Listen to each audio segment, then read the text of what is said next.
Salutations Rusty Ninjas, welcome to another quick video. This one's toggling a SAM site on and off using Rust's remote transmitter. So I've already got the power fed from our wind turbine into the bottom of our branch.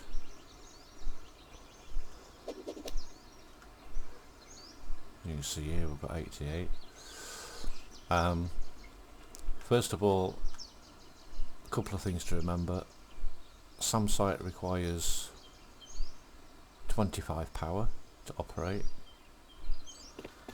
and a wind turbine, depending upon its location, can generate between 0 and I think it's just over 100, about 150 maybe.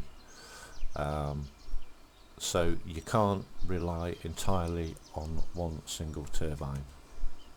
You might want to slap two down, use a root combiner, or use them in conjunction with solar panels, large battery, etc. But obviously that's something you need to be aware of. If that drops below the minimum required to power the circuit and the SAM site won't arm. So we're going to use an RF receiver.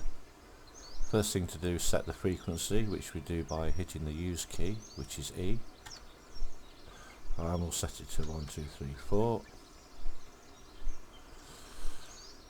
Then we'll set the transmitter. A lot of people get confused with this. Put it in your hotbar,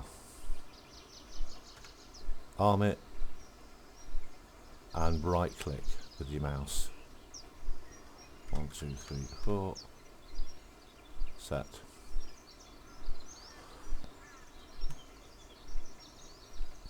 So let's get on with the wiring.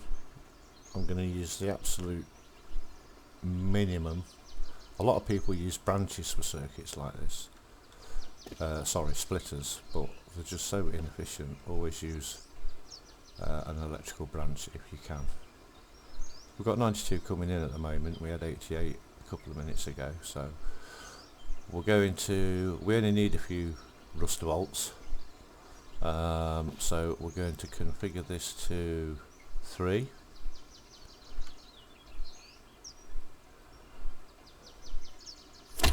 Set the output. The wiring's not going to be brilliant. And we'll set that to power in. So when your remote sends a signal to this receiver, your output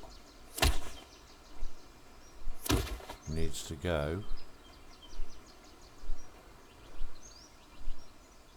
to the toggle.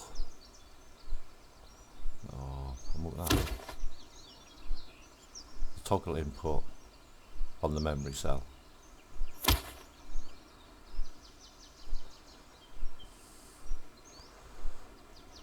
We'll take the leftover power from the branch, because as you'll remember from previous videos, when you configure a branch you actually only configure the voltage on the top left terminal, and the balance of any power coming in will appear on the right hand terminal, -1 for the branch itself. So we're going to now slap the main output from the branch to the power in on the memory cell. The output from the top of the memory cell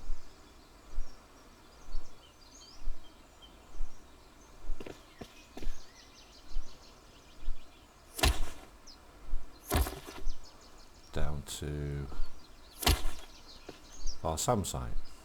As you can see, we still have a red light, which means there's no power, and we also have a red light on the memory cell indicating that it's not toggled.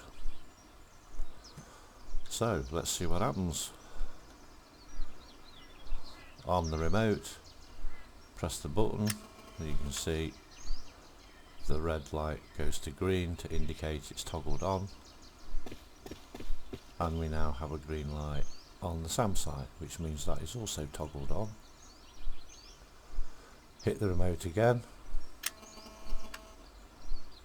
it's now disabled, and the memory cell is also indicating that the state has changed back.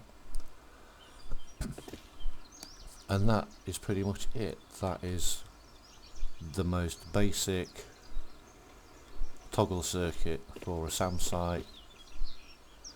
Obviously, personally I prefer to use a little red warning light on my bases as well, so you'd feed the output.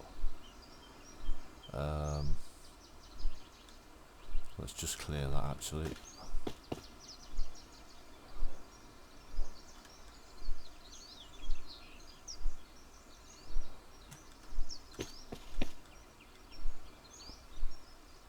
Output from the memory cell down to this branch.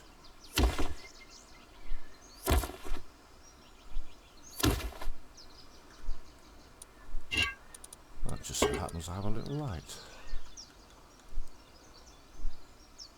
Let's stick that on there.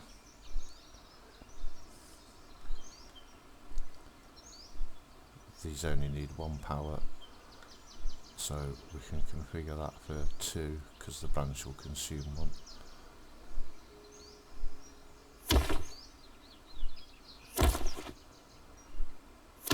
Power in.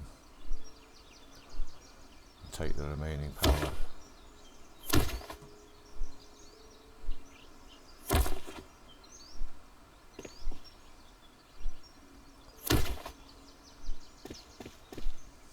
Back to our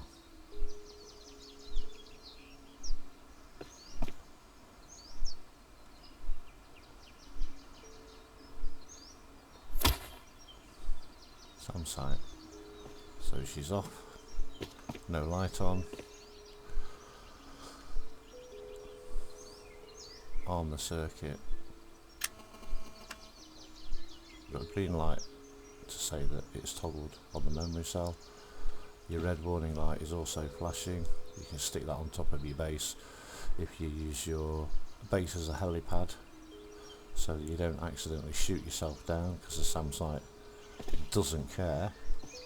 If anything's moving in the air above it, it'll attempt to shoot it down, unless it's an NPC such as the heli or the Chinook.